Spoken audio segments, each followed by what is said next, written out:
Time flies. For tens of thousands of drivers who travel every day on Route 95 in Providence, you can't miss the mischievous worker about to roll a clock right off the roof of the former Brown & Sharp Manufacturing Company. Foundry Clockman is just one of the whimsical works of modern metal art created by contemporary sculptor Peter Diepenbrock. The sort of metaphor of it is, why is time so dominating in our lives? Time is totally dominating. You think about how we are obsessed with time of day, seasons, retirement. There's all these ways of dividing life up into time chunks. It's a rejection of that. Diepenbrock constructs most of his stainless steel pieces here in his home studio in Jamestown. His is a curiosity shop of fanciful, quirky objects, handcrafted items, as well as many maquettes, artist preliminary models. Early editions of his signature timepiece included. Diepenbrock says a friend encouraged him to lean the clock visually. With the 12 being at the 1 o'clock position, just sort of to further emphasize that it's going off the building. Diepenbrock says his eye-catching icon is also a tip of the cap paying tribute to Rhode Island factory workers whose lives were spent clocking in and out. Like those laborers, Diepenbrock says his designs are driven by manipulating materials and fabricating them. It's the breadth of all that stuff that maybe makes what I do a little bit more unique. Unique and playful. Diepenbrock's recent piece of public art is an almost 10-foot-tall rabbit springing to life at the playground on Peacedale's Village Green. It was commissioned to commemorate South Kingstown's 300th anniversary. The gesture is sort of a skating, kind of flying bunny, which is sort of inspiring, hopefully, to young people to kind of live lightly in your own life. The sculpture is comprised of some 4,000 pieces of metal fitted together in an organic form. It's called Ostara, translation, a celebration of new beginnings. Life is so serious right now. The world is in such crisis, it seems like, everywhere you look, that we could use a little more humor and a little less dark subject matter. When it comes to his artwork, Diepenbrock says repeating metal patterns and shapes is one signature of his industrial design. Constructing these structures has allowed him to be the architect of his own career. There's a way to be a bit of a philosopher, a craftsperson, a designer, an engineer, right? And then a maker. At the core of it is, I love making stuff. And so it's kind of like, well, what can I make today?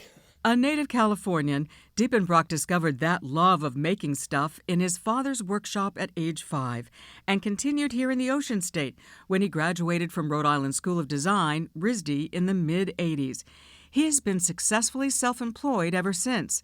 Diepenbrock started in a studio in the old Foundry, building furniture and making sculpture out of recycled material. Then he scaled down, transitioning to a cottage industry of small metal art, pewter and cast bronze, in what's known as tabletop giftware. All have humorous personalities, like the Dino Bite bottle opener.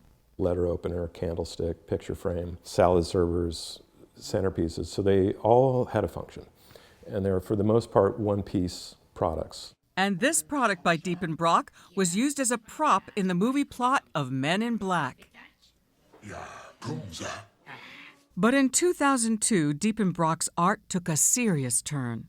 A friend stopped by and said, Peter, do you know about the 9/11 memorial competition? And I applied to that and won the competition, and that is what started the public art practice. As you first enter the Rhode Island State House, you pass by Diepenbrock's prestigious commission. He had only 5 months to design, create, and install this solemn 9/11 memorial. It's gold leaf on glass, stark and steeped in symbolism. The reference was 9/11, so there's 9 layers of glass. And then the 11 is represented by what looks like the towers. But if you just see them graphically, there's a 9/11 is embedded three-dimensionally. It was going to weigh 4,000 pounds, and they had to reinforce the structure of the State House from below, so they had to hire a state, fabricator to come in and build a whole steel armature down below. It was intense. I mean, I can't even tell you how intense it was. The only project he says may have been more intense, getting Clockman raised up and bolted down above the Providence skyline. This one was 14 holes through brick and granite that had to line up with templates that were going to be cut out of 3/4-inch steel in another state, and the parts had to come together and fit. Another of Diepenbrock's heavy metal sculptures can be found on the University of Rhode Island campus. Torsion 3 twists like the curl of an ocean wave.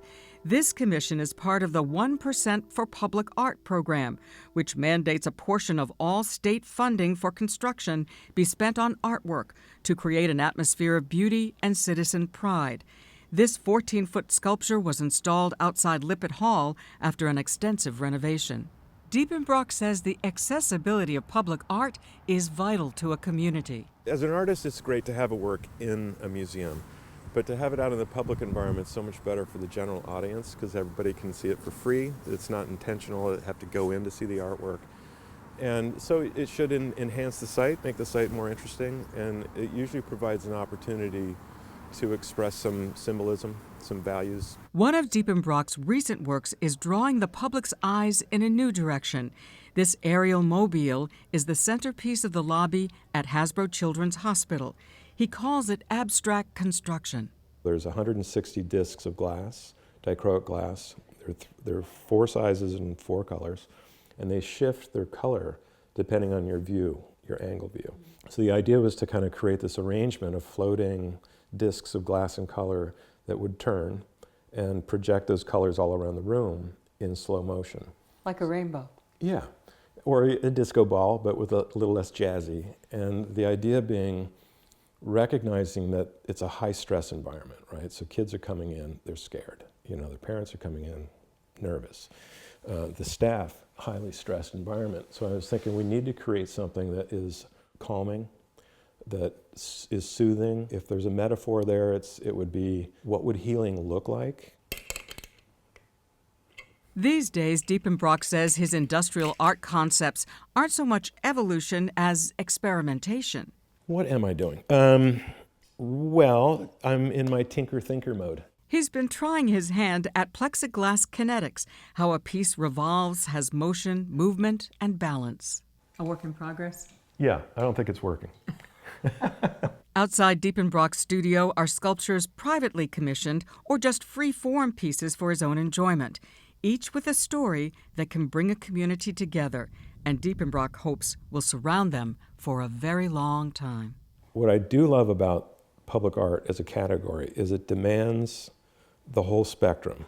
So you have to be able to write about it, you have to be able to speak about it, you have to be able to represent it and model, you have to transition it, you have to translate it, engineer it, actually build it, deliver it as a complete piece that's going to last for a couple hundred years.